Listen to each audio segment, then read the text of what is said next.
Vous étiez à l'île Maurice. Je suis allé à l'île Maurice, ça fait la quatrième fois que je suis allé à l'île Maurice. Et alors, il y a quelque chose qui m'a toujours étonné à propos des îles, c'est que quand on demande à des gens, quand ils vont pas bien, tout ça, ils disent « Ah, je voudrais partir sur une île, être peinard, qu'on m'emmerde plus et tout, sur une île et tout ». Alors qu'une île, c'est vraiment un endroit clos, qui est entouré en général par la mer. C'est le principe d'une île. C'est le principe d'une île. Et c'est vraiment un endroit où on a plein d'angoisse, où on étouffe très vite, parce que, entre autres, à la Réunion, je crois qu'on m'avait raconté ça, on me disait qu'on ne peut pas être à plus de 70 km de son pire ennemi, qui est toujours là.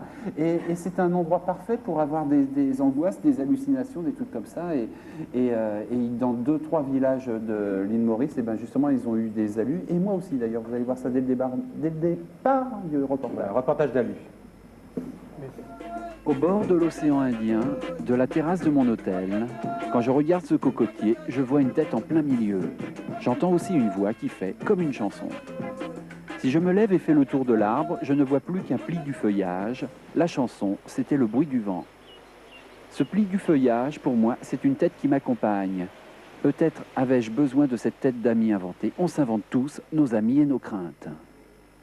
À Maurice, c'est surtout leurs angoisses qu'ils s'inventent. Un loup-garou, depuis des semaines, terroriserait 3 villages du centre de l'île.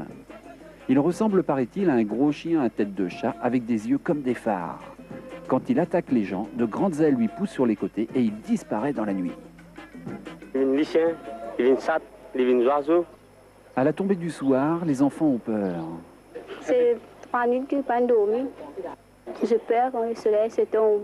Personne n'a jamais vu le loup-garou, mais tout le monde en a peur. Vous ne pensez pas qu'il est dans votre imagination, le loup-garou? Moi, je ne sais pas. Mais vous en avez peur quand même. Oui, j'ai peur quand même. Chaque soir, les habitants des villages s'arment et sillonnent les rues dans la nuit. Il y a des bâtons, des sables, même des petits couteaux, quoi, comme ça.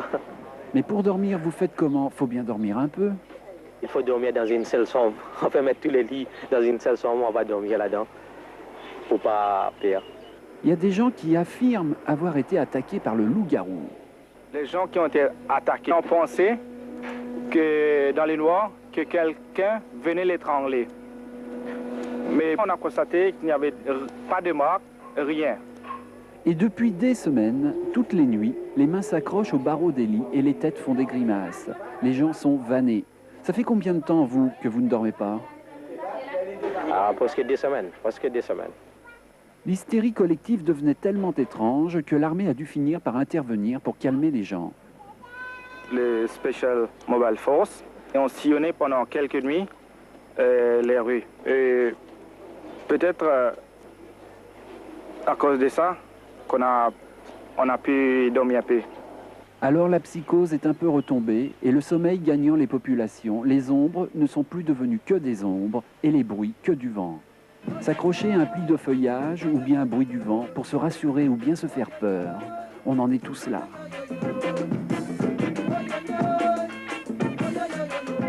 Voilà, et ce loup-garou, ils ne l'ont pas trouvé, j'imagine. Non, ils l'ont pas trouvé, non. Ah, non. Et une question accessoire importante, Oui. quel rapport avec la télé?